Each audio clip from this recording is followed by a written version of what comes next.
Menurut Pak Cahyokumolo yang menjadi anggota dewan beberapa periode sebelum akhirnya menjadi menteri, penghasilan seorang anggota dewan di Indonesia bisa mencapai 260 juta rupiah per bulan.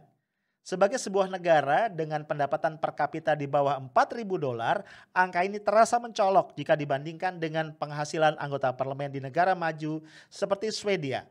Dengan pendapatan per kapita 54.000 US dollar, penghasilan anggota parlemen di sana maksimum sekitar 89 juta rupiah saja.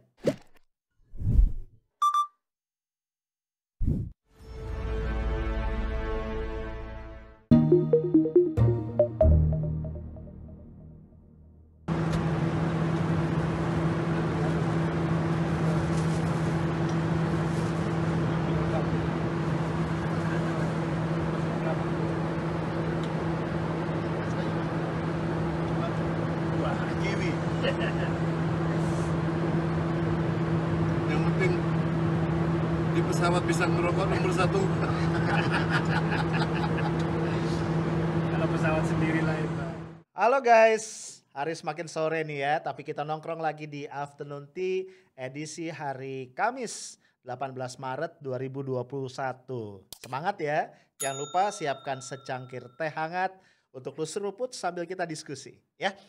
Oke, kita tadi nonton video ya, itu video orang tajir melintir yang naik jet pribadi. Emang kalau kita punya duit guys, itu gampang banget. Hidup akan terasa jauh lebih nyaman. Kemana-mana naik jet pribadi, ya dilayani secara pribadi, nggak perlu kita sempit-sempitan sama penumpang lain di kabin ekonomi penerbangan komersial biasa. Nah, sosok yang lo lihat di video tadi adalah Pak Said Abdullah. Beliau ini adalah Ketua Banggar Badan Anggaran DPR RI yang juga kader dari PDIP. Ya, nah kalau lu baca-baca berita, ya ini juga gua angkat di podcast gua yang lalu ya. Eh, ada satu berita yang menyangkut Pak Said ini agak heboh belakangan. Karena beliau ini menikahkan anaknya tanggal 13-14 Maret kemarin di Sumeneb, kampung halamannya di Madura. Dan ini cukup rame guys ya. Kenapa? Karena di tengah kondisi pandemi COVID-19 ini beliau menyebar 20.000 undangan. Gile bener. Lu dapat nggak undangannya? Ya lu lihat nih ya. Seperti apa undangannya, mewah banget bro. Apalagi kalau undangan buat VIP ya. Mungkin ada 1-2 VIP di antara lu. Ya bayangin 20.000 undangan berarti kalau kita kalikan 2 itu yang di-expect hadir sekitar 40.000 orang. Ya, kalau gua baca beritanya itu sampai beberapa jalan ditutup ya, kemudian dipakai tenda, disulap jadi tempat resepsi. Wah dahsyat ya. Kalau orang kaya gue bilang itu apa aja tuh bisa ya. Nah guys, rupanya kondisi ini kemudian mendapat sorotan dari banyak pihak. Salah satunya adalah dari Mas Nur Faisal ya, kalau gua nggak salah namanya. Nur Faisal MH. Beliau ini adalah Wakabid Bidang Hukum dan HAM ya dari DPD KNPI Komite Nasional Pemuda Indonesia Wilayah Jawa Timur ya. Apa yang dia soroti? 2 hal ya. Satu adalah tadi potensi pelanggaran terhadap protokol kesehatan. Kita tahu ya bahwa pemerintah ini masih menerapkan PPKM, pemberlakuan pembatasan kegiatan masyarakat dalam rangka upaya pengendalian penyebaran COVID-19. Ini udah diperpanjang beberapa kali dan sekarang ini berlaku tanggal 9 sampai 22 Maret 2021 ya. Nah dalam situasi itu ada satu acara resepsi nih mengundang tadi menyebar 20.000 undangan ya, lo bisa bayangin ya.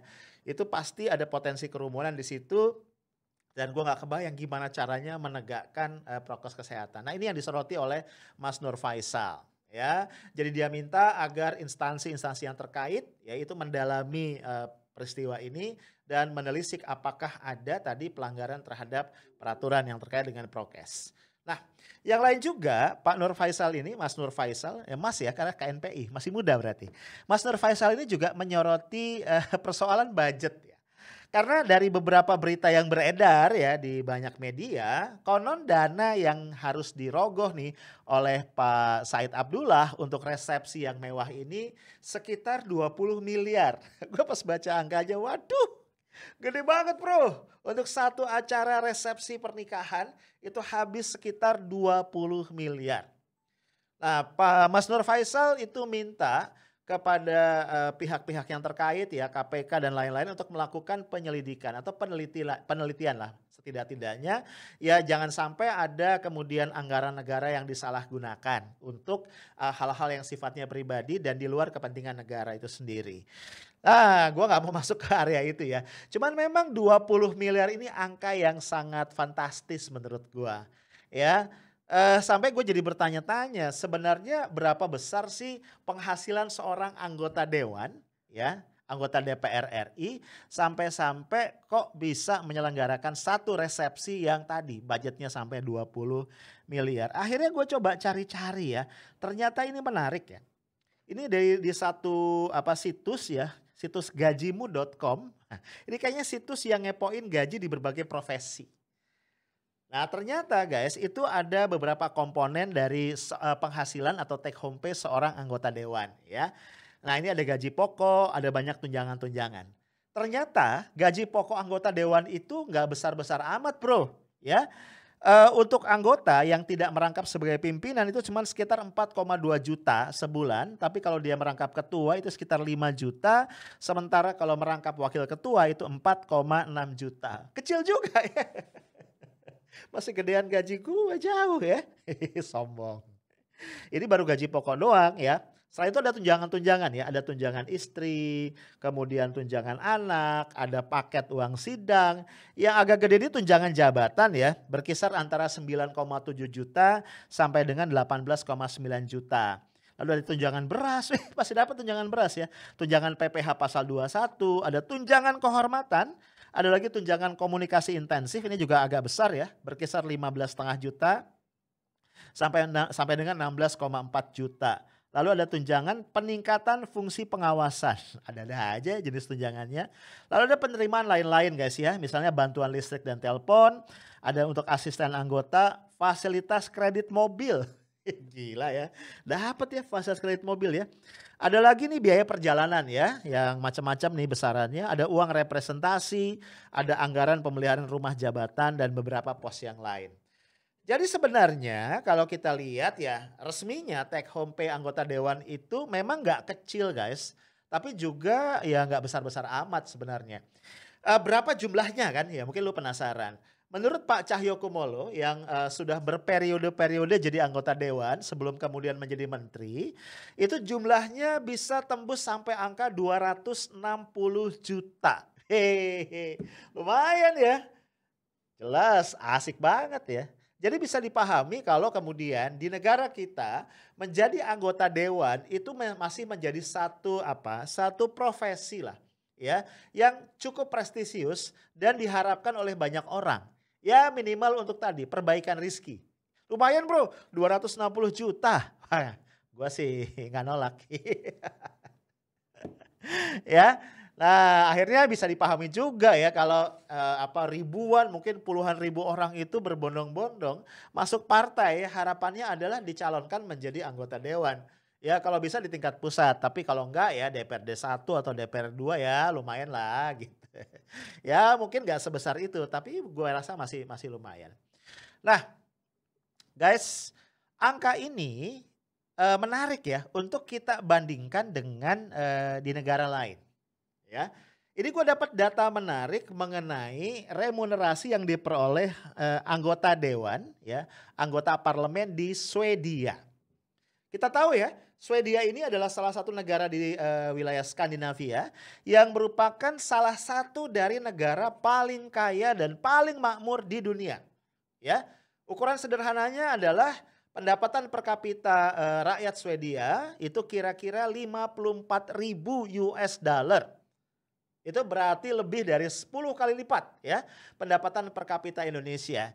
Kita tahu di 2020 ya karena ada pandemi kata pemerintah begitu ya pendapatan per kapita rakyat Indonesia yang tadinya sudah sedikit di atas 4.000 US dollar itu kembali turun ke kisaran 3.900 sekian ya di bawah 4.000 US dollar. Jauh banget ya. Tadi Swedia itu berapa? 54.000 US dollar. Kira-kira seperti itu. Nah, dari data yang ada, anggota parlemen di Swedia itu penghasilannya sebulan, gajinya atau take home pay-nya sebulan itu kira-kira kalau dirupiahkan 89 juta rupiah. Kita tadi kata Pak Cahyokumolo bisa tembus angka 260 juta. Jadi lu bisa bayangin ya, sebuah negara dengan pendapatan per kapita 54.000 US dollar itu gaji anggota parlemennya hanya di kisaran 89 juta. Sementara Indonesia dengan pendapatan per kapita di bawah 4.000 US dollar, gaji anggota parlemennya bisa tembus 260 juta. Wah, ini gua khawatir kalau didengar oleh anggota parlemen di Swedia, mereka bisa minta dimutasi ke Indonesia nih. Berapa kali lipat tuh ya? Wih gila, 3 kali lipat ya setidaknya. Betul. 260, 8, ya sekitar 3 kali lipat. Ya, padahal di kita ini tadi ya pendapatan per kapita rakyatnya sangat rendah. Nah guys, ditambah lagi ya, anggota dewan di Swedia itu nggak banyak dapat fasilitas bro. Ya, mereka itu nggak dapat kendaraan dinas, ya lu bayangin. Mereka juga harus tinggal di apartemen sempit ya.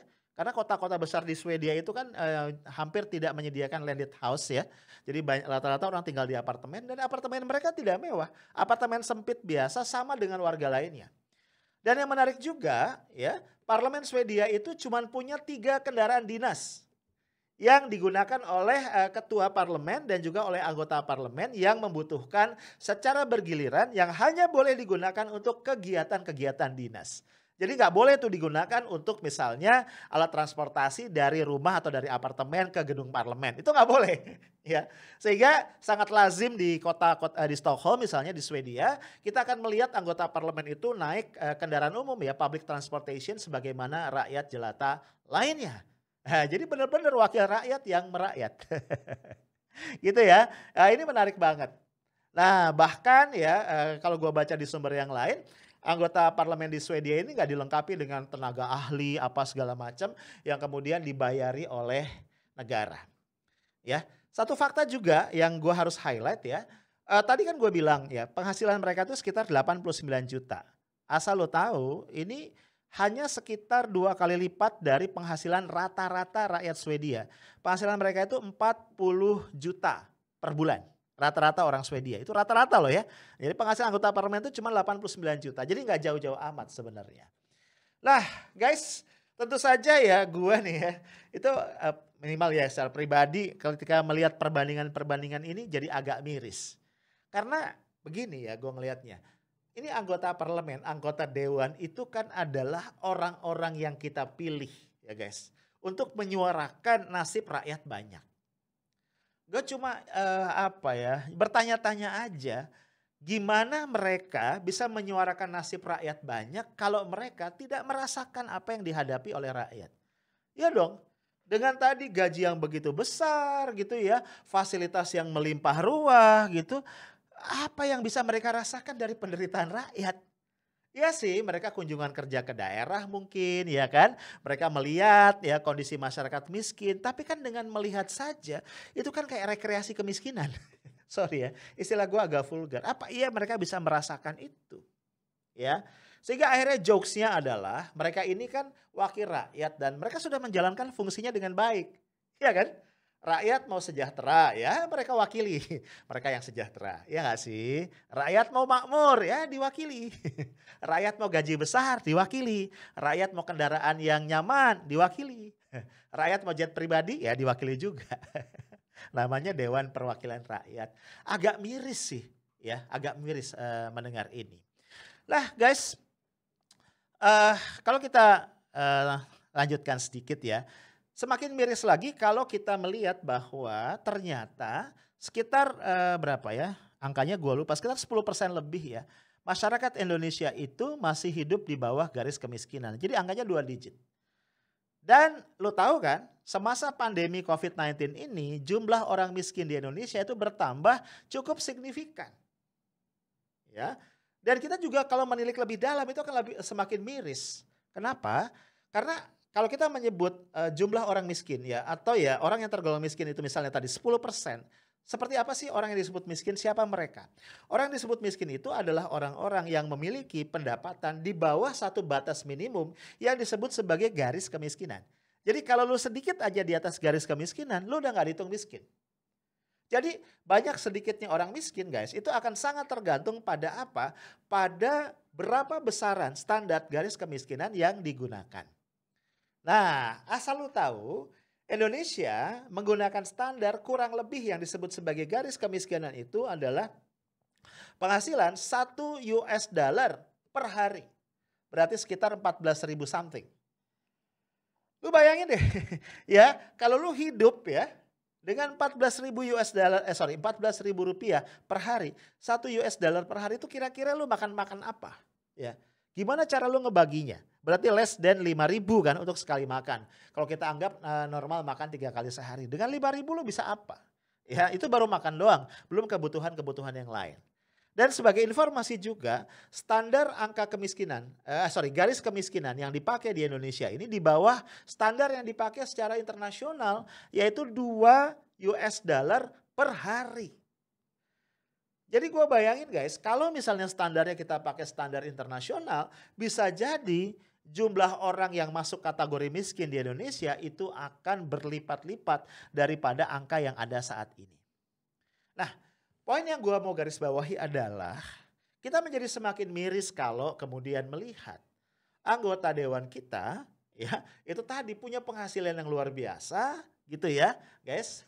Tadi 260 juta ya kalau menurut kesaksian Pak siapa tadi ya? Kok gue jadi lupa ya? Lupa ya. Tadi lah pokoknya ya. Siapa tadi ya? Pak Cahyo Kumolo ya, lupa. Sorry Pak Cahyo, lupa. Menurut kesaksian Pak Cahyo itu kan tadi 260 juta ya. Oh itu dahsyat bro. 260 juta 1 bulan. Wih itu luar biasa. Jadi kemudian kita tadi miris banget ya. Gapnya terlalu besar antara rakyat yang diwakili dengan para wakil rakyat yang mewakili mereka. Sehingga kemudian kita tambah miris lagi. Kalau kita ya sudahlah para anggota dewan itu mendapatkan gaji dan fasilitas yang luar biasa. Mereka masih kita dengar berbondong-bondong ya itu korupsi misalnya. Ya kalau sampai begitu kan kita malu ya, kita miris, kita sakit hati gitu. Ya cuman memang kalau kita lihat pasca revisi Undang-Undang KPK dan juga pergantian komisioner KPK di tahun 2019 ya sekarang dijabat oleh Pak Firly Bahuri CS. Memang setahu gue sih belum ada ya satupun anggota DPR RI yang ditangkap KPK dalam konteks kasus korupsi. Seingat gue belum ada. Ya, kalau menteri sudah 2, kepala daerah itu banyak banget ya kan. Anggota DPRD juga banyak, tapi anggota DPR RI kayaknya nggak ada. Nah, apakah ini menunjukkan bahwa anggota dewan saat ini sudah pada insaf? I don't know ya, gue sih agak ragu ya. Setidaknya kalau kita bicarakan misalnya kasus korupsi bansos di Kemensos, itu sudah ada 2 nama anggota dewan yang disebut-sebut dalam persidangan. Ya, disebut dalam dakwaan jaksa penuntut umum ketika mendakwa siapa ya, salah satu terdakwa lah, gue lupa ya. Siapa namanya ya? Itu adalah pejabat di Kemensos. Itu disebut ada nama Herman Heri dan juga Ihsan Yunus. Ini 2 anggota DPR RI. Kebetulan ya partainya sama dengan partainya Pak Juliari Batubara yaitu PDIP. Lah guys, poin gue adalah kalau sampai nih ya anggota dewan kita masih korupsi juga, ini sangat menyakitkan lagi nih buat rakyat. Udahlah tadi gapnya gede banget ya, gap kesejahteraannya kemudian masih juga terlibat dalam korupsi. Nah guys, gue masih menyisakan satu pertanyaan. Agak jahil sih ya. Oke lah, tadi 260 juta ya per month, itu gede banget. Nah gue coba nih ya, iseng gue coba cari profil dari Pak Said Abdullah. Nih gue ketemu profilnya di situs DPR RI yang memang memajang profil dari para anggota dewan. Kalau gue lihat ya, pengalaman kerja Pak Said Abdullah ini selain sebagai politisi, ini sebelumnya di tahun 96 sampai 2004 ini pernah jadi senior marketing manager di PT Bangun Arta ya. Kemudian juga pernah jadi manajer operasional, kemudian juga manajer operasional di perusahaan sebelumnya di PT Sapta Forta. Jadi gue gak melihat track record sebagai pengusaha ya. Entah apa luput dicantumkan atau tidak. Tapi gak ada tuh ya track record sebagai pengusaha. Yang ada hanya tadi sebagai profesional di beberapa perusahaan. Kemudian sebagai politisi PDIP. Nah jadi boleh dong ya gue sebagai rakyat yang diwakili bertanya-tanya. Dengan gaji tadi 260 juta per month yang setahu gua itu pengeluaran juga pasti besar ya. Karena kalau kita turun ke dapil, kita mesti ngasih segala macam. My question adalah luar biasa juga ya kalau orang seperti Pak Said Abdullah itu bisa menyelenggarakan pernikahan, resepsi pernikahan kalau betul tadi nilainya 20 miliar. Wah, menurut gua dahsyat banget. Atau misalnya juga tadi ya bisa menikmati transportasi elit dengan private jet. Ini gua disclaimer ya, gua nggak punya tendensi untuk iri sama rezeki orang lain ya. Cuman sebagai rakyat, gua mencoba mengkalkulasi di kepala gua. Kayaknya agak susah ya kalkulasinya dengan gaji anggota dewan walaupun sudah cukup tinggi ya, itu bisa menikmati gaya hidup kelas atas yang ditunjukkan oleh Pak Said Abdullah. So guys, kita hanya ingin mengingatkan para anggota dewan bahwa para anggota dewan, Bapak dan Ibu yang terhormat itu sudah mendapatkan gaji yang luar biasa, fasilitas yang dahsyat karena rakyat mempercayakan nasib mereka di tangan kalian. Ya, jangan sampai kemudian rakyat dibuat kecewa dan kembali disakiti perasaannya karena ada hal-hal yang tidak sepatutnya dilakukan. Saya Tas Smart and Professional. Assalamualaikum warahmatullahi wabarakatuh.